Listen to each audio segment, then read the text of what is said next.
Eran guaguas de 3 días, de 5 días. Es un testimonio exclusivo en el caso de adopciones ilegales hacia Holanda. Estábamos prohibidos dar informaciones de qué guaguas había, si había alguna preguntando. Una monja holandesa quien, junto a funcionarios públicos chilenos, logró separar a madres de sus hijos. Le pagué a ella 1.000 euros para buscar a mi mamá y nunca recibí una respuesta. Hoy día vamos a ir donde vive la monja holandesa. Nuevos antecedentes de un caso sin ningún procesado, mientras familias aún esperan justicia y reparación. Mire, estos dos son los hermanos donde él fue adoptado. Ahí está mi hijo. Y yo no me voy a cansar de buscarlo. Yo lo voy a buscar, pero no hay nada. Fue una búsqueda de más de 40 años. El de las fotos es Miguel, el hijo de Rosa y hermano de Soledad.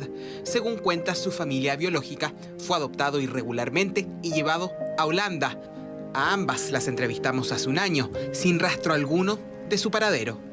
Yo lo único que pido antes de morirme, ver a mi hijo, porque yo ya tengo 80 años. Tras la emisión de nuestro reportaje, esas 4 décadas de angustia y a veces resignación llegaron a su fin.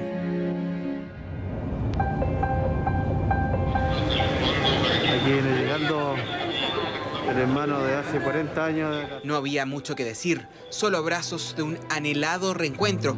Miguel, criado en Holanda, estuvo casi todo el mes de enero para conectarse con su familia, sin hablar una gota de castellano. Siempre extrañé a mi madre y por eso me tatué su nombre. Esto me sirve para decirle a la gente que tengo a alguien, que no estoy solo, que tengo a mi mamá. ¿Qué le pareció la explicación? Bonita. Que siempre tenía que llevarla.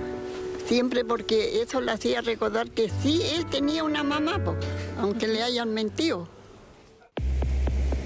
La de Rosa y Miguel es una de muchas historias de niños que fueron separados forzosamente de sus madres y llevados a Holanda con familias adoptivas. La gestora de esto, la hermana holandesa Gertrudis Kuipers. La versión de Rosa en Chile la hemos conocido tras varios reportajes. Ella asegura que fue manipulada por la religiosa para entregar a Miguel. Dijo que iba a tener un futuro mejor, que se podía ir a estudiar allá, con el tiempo él volvía. Nunca mencionó que lo adoptaran, darlo en adopción con esas palabras. No. En 2014, Mega viajó a Holanda. Ahí la hermana Gertrudis dio su única entrevista y habló con la señora Rosa, haciéndole una promesa. Nunca más me hago fotos, no supe nunca más de mi hijo, nada. Mire, yo te prometo, palabra de madre, yo voy a la casa de él. De repente, yo pongo a Miguel en tus brazos de nuevo. Una promesa que Gertrudis nunca cumplió.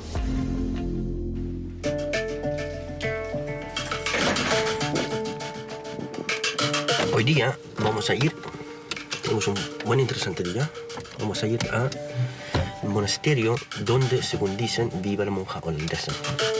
Alejandro, al igual que Miguel, también fue adoptado irregularmente y la hermana Gertrudis también fue clave en su partida a Holanda.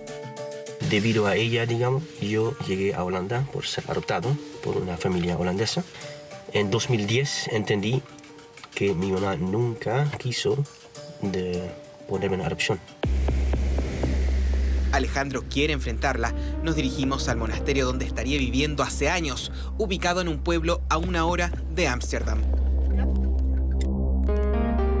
La hermana Gertrudis habría gestionado la adopción de al menos 90 niños chilenos hacia Holanda. Alejandro hoy lidera una organización en ese país que busca reunificar a familias separadas por procesos de adopciones forzosas.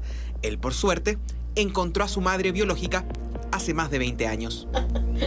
Hola, hijo. Hola, ¿cómo estáis? Bien, ¿y tú? Bien. Llegué a un hospital con una guagua y salí sin una guagua. Fue en 1979 cuando a sus 14 años, Orfelina dio luz a Alejandro. El parto venía complicado y su guagua nació en un fundo. Luego fue llevada de inmediato al hospital de Payaco y al despertar le dijeron lo siguiente. De ahí me dijeron que mi hijo se había muerto y no me entregaron cuerpo, ninguna cosa. Y de ahí yo pregunté y me dijeron que se había ido a los fosos comunes. Todo lo que se moría se iba al foso común porque era desperdicio. Con esa versión se quedó, que su hijo había muerto.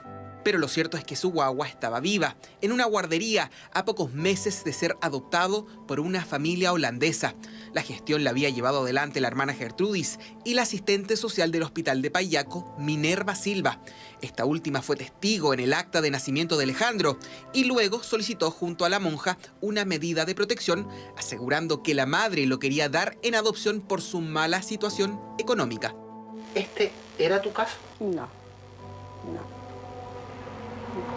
Porque yo a mi mamá nunca me dijo que mi hijo estorbaba en la casa. Ahí lo tengo a mi hijo. Es como el que está lejos y cerca a la vez porque lo tengo ahí, pues, lo veo aunque sea en foto. Las adopciones fueron comunes en la época de la dictadura. Se estima que unos 25.000 niños chilenos fueron adoptados irregularmente hacia países del primer mundo. ¿Y a quienes se buscaba? A mujeres de entornos vulnerables como Rosa, de zonas rurales y de poca educación como Orfelina. Todo esto como una política de Estado en plena dictadura. Se desarrolla en el marco de una política que promovió la adopción internacional de niños pobres al extranjero como una forma, ¿cierto?, de reducir la población pobre en el país. Por eso yo creo que son adopciones forzadas de control de población. Karen es historiadora y una de las personas que más ha investigado este tipo de casos, donde hay evidencia de manipulación, mentiras, negligencia, tanto de personas particulares como los estados de origen y los receptores. La evidencia fundamental es cómo se manipula la información que está en los documentos. O sea, yo digo que no son ilegales porque están en el marco de la legalidad de la época, pero sí son forzadas. Fue sistemático y en este caso, la monja holandesa no actuaba sola.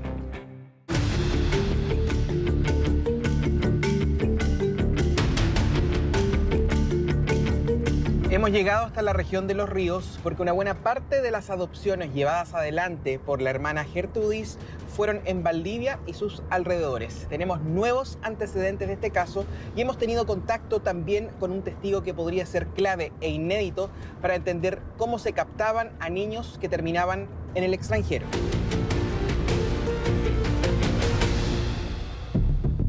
Yo trabajaba ahí en el hospital de Payaco. Cuando yo llegué ahí a la guardería, yo estaba encargada de las papillas de las guaguas. Eran guaguas de 3 días, de 5 días, y ya habían unas guaguas más grandes. Es primera vez que esta mujer da una entrevista y su testimonio es clave porque trabajó en una guardería especial para niños que supuestamente habían sido dados en adopción por sus madres. ¿Hasta cuántas guaguas a la vez alcanzaron a estar en esta guardería? Si no quedo chica con la cifra, ando cerca, pero 20 guaguas. Se nos llenaba la salita de guaguitas.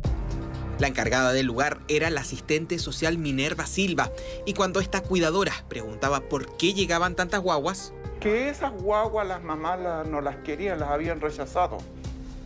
Entonces, por eso a mí me sacaron del hospital y me mandaron a la guardería, porque yo después, pensando todo eso, claro, yo no podía trabajar en el hospital porque yo trabajaba en sala, ¿cómo se llama? Y yo veía a las mamás que reclamaban sus guaguas y que lloraban por sus guaguitas. O sea, a ustedes lo alejaron, dice usted. Me alejaron de ahí para que yo no sepa el origen. Y lo que más recuerda. Como lloran las guaguas cuando están desesperadas o quieren la mamá, pues. Y lloraban mucho, que había que sacarlas, tomarlas en brazos, pasearlas, acariciarlas, para poderlas lograr tener ahí que se callen, que no sigan llorando. Un año alcanzó a trabajar esta mujer cuidando a las guaguas en el hospital de Payaco, hasta que renunció cuando vio a una mamá reclamar a su hijo. Ella quería su guaguita de vuelta porque la Minerva le dijo que ella se la iba a criar mientras ella arreglara su situación. Como nosotros, igual estábamos prohibidas dar informaciones de qué guaguas había, si había alguna preguntando, nosotros no teníamos que dar información. Entonces, en esos momentos que fue lo más triste para mí, que a mí me marcó mucho eso, fue haberle dicho a la niña que no estaba su guaguita ahí, y la guaguita estaba ahí. Las trabajadoras sociales, como la mencionada Minerva Silva, que hasta hace poco trabajaba en la municipalidad de Payaco, cumplían un rol fundamental en la captación de niños. Ellas lo que hacían era captar la vulnerabilidad de estas mujeres y desarrollar, ¿cierto? Primero intentar convencerlas de que entreguen su hijo en adopción y luego con mecanismos forzados, ¿cierto? Arrebatarle sus hijos, ya sea en el hospital o en guarderías infantiles. Fuimos en búsqueda de la trabajadora social Minerva Silva en Valdivia, quien aparece en documentos y es nombrada por varias fuentes como alguien clave en las adopciones de Payaco y alrededores. ¿Le puedo hacer una consulta, señora? Ando buscando a la señora Minerva Silva. ¿No está en este momento? ¿Ya quiera volverá? Ella vive acá para volver más rato, pero no vuelve hoy. No vuelve. ¿Pero le puedo dejar mi número? No. No. No. Ya. El número que usted ha marcado no contesta. Volvemos a Holanda. Hemos llegado al monasterio, donde supuestamente está la monja.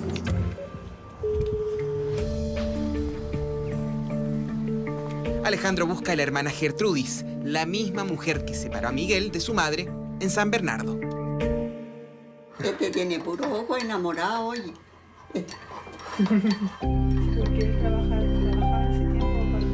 Cuando yo estuve tan grave, yo lo único que le pedí a Dios que me diera un poquito más de vida para esperar a mi hijo y verlo.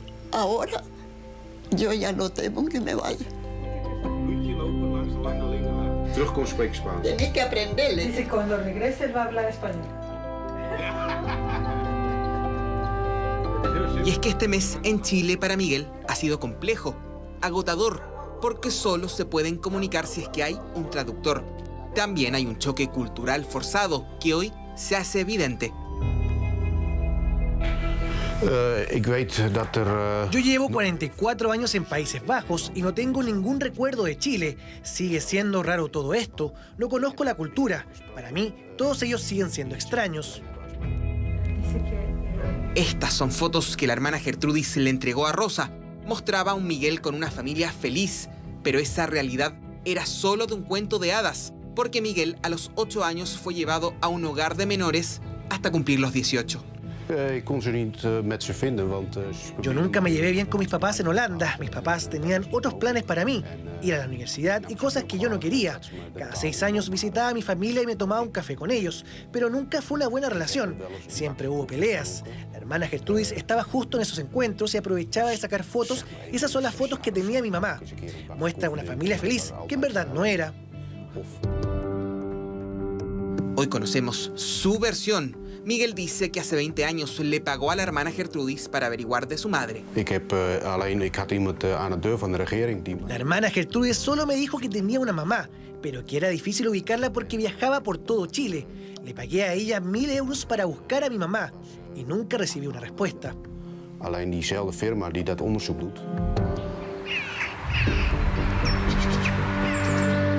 Estamos al otro lado del monasterio. Nosotros no sabemos qué están haciendo. Ahí está una puerta.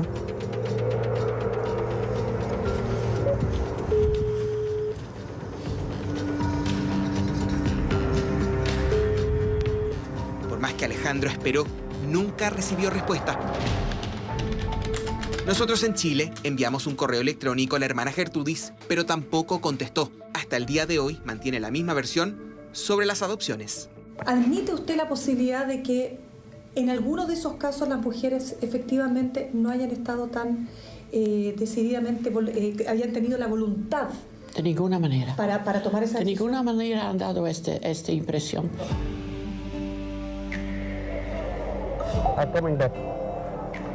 Chao. Es un sueño cumplido. Yo esperé por 44 años este reencuentro y me siento feliz de que haya podido encontrarse con su familia. I'm happy to go home. And the next time I'm coming to this country and I hope I speak Spanish, then we can more learn of the country and my sister and family. Desde hoy comienzan a recuperar 44 años perdidos. Y como esta historia, hay miles. En este caso de la monja holandesa, solo se han tomado testimonios. No hay imputados, solo jueces asignados y una brigada de la PDI que lleva años sin encontrar culpables, sin justicia, sin ninguna reparación.